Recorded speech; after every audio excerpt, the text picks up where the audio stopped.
Сайн байцгаана уу Солонгостойгоо монголчууд та бүхэндээ 7 хоног бүр хүрдэг MCOR News энэ 7 хоногийнхоо онцлог мэдээлэл хүрэхэд бэлэн боллоо.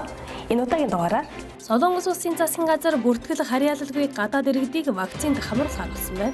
Солонгос дахь залуу судлаачдын Мишель Хүрээлэнгийн талаар бэрхшээл гэдэг асуудал байна. Дээрээс нь удирдагч багш нартайгаа яаж харилцаж би өөртөө илүү тусламж авах вэ гэдгийг мэдэхгүй те.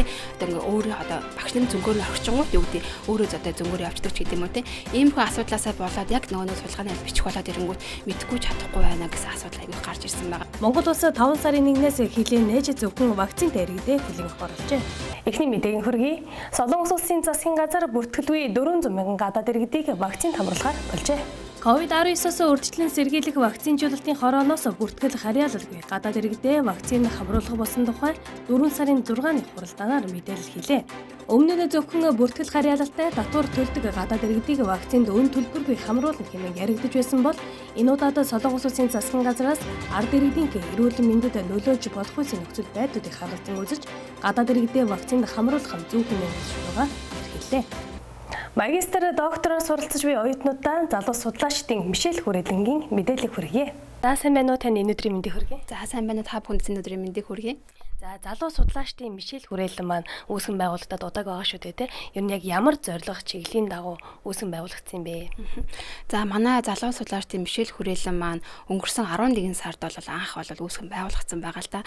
За тэгээд манай Солонгос улсын Кёнгсан их сургууль гэж байдаг улсын сургууль тэнд багшилдаг манай Хонгор зул гээд манай Хүрээлэнгийн тэргүүн байгаа. За тэгээд тэр багш бид ярилцж байгаад за Солонгост суралцж байгаа оюутнуудад тэ ямар асуудал хүндрэл бэрхшээл тулгарч гэдгийг бол анзаарсан. За ягаад тэгэхээр өнгөрсөн хугацаанд бол хонгороо багш руу маань ч юм уу те ингээд оюутнууд бичдэг байсан. За та туслаад дипломын ажлаа туслаад өгөх боломж байна уу? Тэ ийм мэдэхгүй байна гэдэг асуултууд аягүй их ирдэг байсан. Тэгээд тэрнээс нь тулгуурлаа битэр за ер нь бол Солонгос сурж байгаа Монгол оюутнуудад маань за дипломын ажил бичихтэй холбоотой асуудал бэрхшээл аягүй их тулгардсан байна те. Тэгээд тэрэн дээр нь хойлолцоод үндэслээд өөрсдийнхөө мэдсэн сурсан бяцхан багахан зэргийнхээ мэдлэгийг ашиглаад яаж тусалж болох вэ гэд анх бол яг судалгааны ажил хэрхэн бичих вэ гэсэн Facebook групп нээж байгаа. Тэн дээр бол судалгааны арга зүйн хичээлүүдийг орж эхэлсэн байхгүй юу. За тэгэхээр судалгааны арга зүйн хичээлд ороод эхэлсэн чи яасан бэ гэхээр үнэхээр энэ асуудал бол эрэлттэй байгаа нь бол шууд харагдсан байхгүй. Яагаад тэгэхээр оюутнууд маш ихээр орж ирсэн те. За тэгээд яг би диплома бичих гэсэн чи хинээс асуухаа мэдэхгүй, ямар хүнээс тусламж авахаа мэдэхгүй байна гэдэг ийм асуудлаа зөндөө гарч ирсэн. Тэгээ ингээд сургалтын хавс харах юм бол үнэхээр оюутнууд үнэхээр сурыг мэдээ те. Нэг зүйлийг үнэхээр чанартай судалгааны бичиж төгсчих гэсэн тэр хүсэл эрмэлзэл бол үнэхээр их анзаарчихсан байхгүй юу.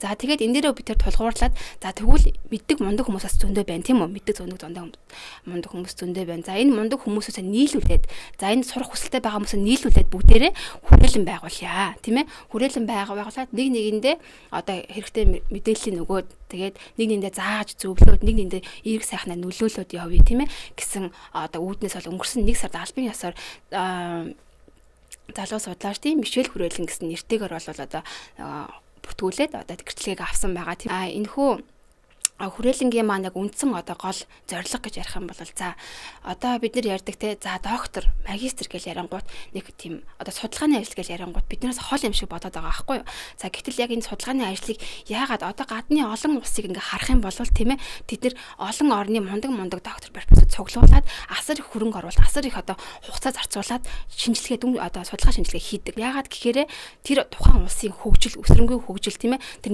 мэдлэг суурилсан нийгмийн нийгмийг бүтээх тэр процессыг эргээд нөгөө судалгааны ажил маань яг бодитоор үр дүнгээ үзүүлдэг учраас маш гадны хөгжингүй орнууд бол судалгаа шинжилгээний ажил тэгээ эдэмтэн судлаачтай бол маш өндөр үнэлдэг тийм ээ тэднийг бол ойлгодог дэмждэг юм болцсон байгаа. Өмнө нь бол тэ доктор гэж тэгэнгүүт чинь бид нар яг сүртэй боддог байлаа шүү дээ тэ юу гэдэг нэг настай ч нүдний шилтэй нэг борц мөхтэй л хүн ингээл нэг судалгааны ажил бичин ингээл яваад идэг гэл те.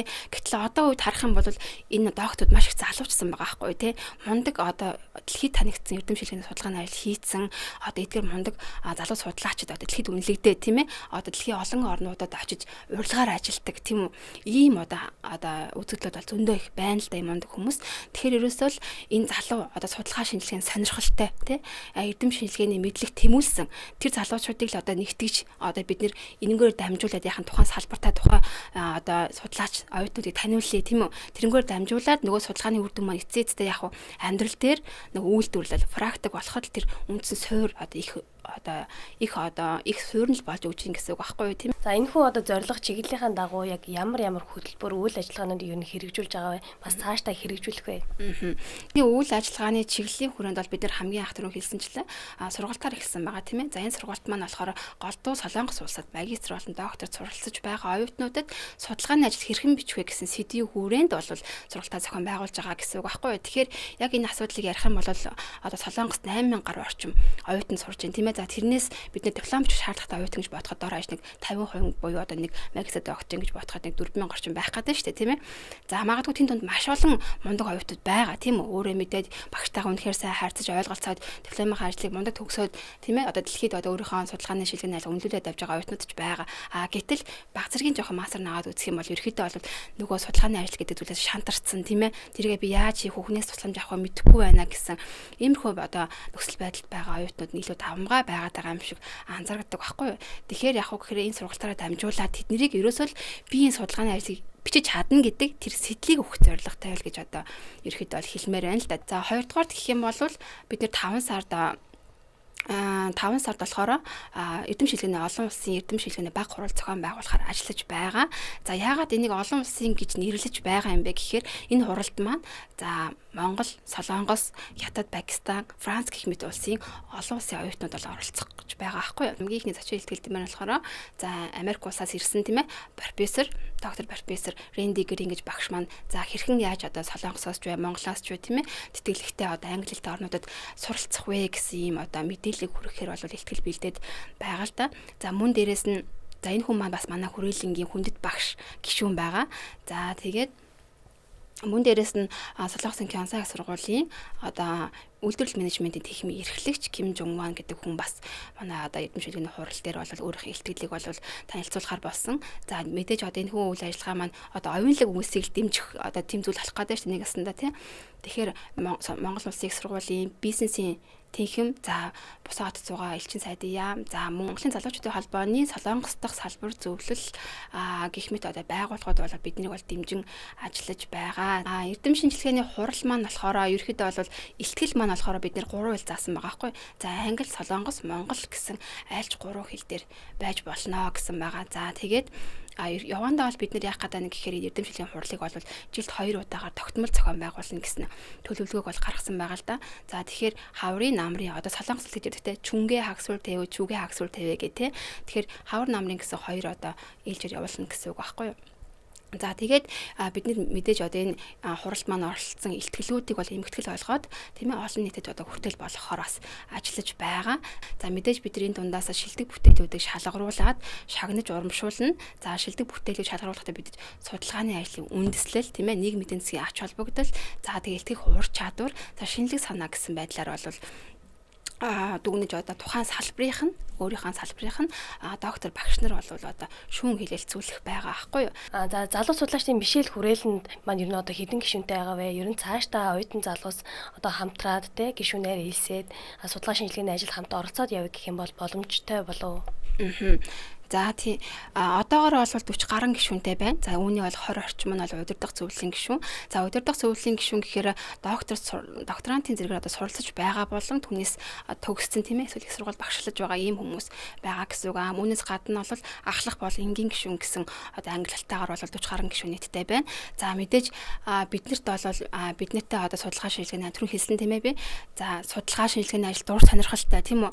За тэгээд одоо эдэм шинжилгээний одоо шинжлэх ухааны одоо мэдлэг олж авах хүсэл тэмүүлэлтэй тийм ээ тэр бүх одоо оюутнуудыг бол бид нэр оюутан болон одоо багш нарыг тийм үү хүрээлэндээ бол нээлттэйгээр одоо уурж байгаа. За тэгээд нөгөө нэг замдаа гарсан хүн зам нь харагдана гэдэг үг байдаг шүү дээ. Тэгэхээр бид нар бол замдаа гарсан нэгэнт тэгэхээр бидний гарсан замыг хамтдаа хараад тийм ээ бүтээлсэд явах тэр одоо бүхэл одоо судалгаа шинжилгээний ажил сонирхолтой бүх хүмүүсийг одоо хүрээлэндээ уурж байгаа гэж бол ойлгож болох нэ.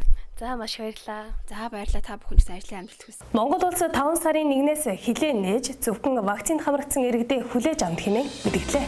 Ерөнхий сайд оюун эрдэнэ 5 дугаар сарын 1-нд агаарын хилээ нээх бөгөөд зөвхөн вакцинд бүрэн хамрагдсан иргэдэд хүлээн авах хэмээн мэдээллийг хэлээ. Өшгийн хүндийн олон улсын нисэх буудлыг 7 сарын 1-нд хүлээн авахар төлөвлөж байгаа бөгөөд агаарын хилээ нээснээс хойш 2 сарын дараа нэгэхээр болсон байна. Мөн Монгол Улсын засгийн газрын ээлжид бус хуралдаанаар энэ сарын 10-наас 25-ны хүртэл хатуу хөл хорой тавих шийдвэр гаргасан бөгөөд энэ хугацаанд иргэн бүртээ 300 сая төгрөгийн мөнгөн тусламжийг хөтөлсөн байжээ. Энэхүү мөнгөн тусламжинд хилийн чанд дахь иргэд бүгд хамрагдах боломжтой бөгөөд 1072 хугацааны ногдол ашиг тараадаг данс болон хүүхдийн мөнгө олгодог дансаар олгохоор болсон байна. Энэ 7 хоногийн мэдээлэл хүргэлээ. Үзэгч та мэд хэрэгтэй бид мэдээлэл хүргэхдээ. Мкор News Наран гарав.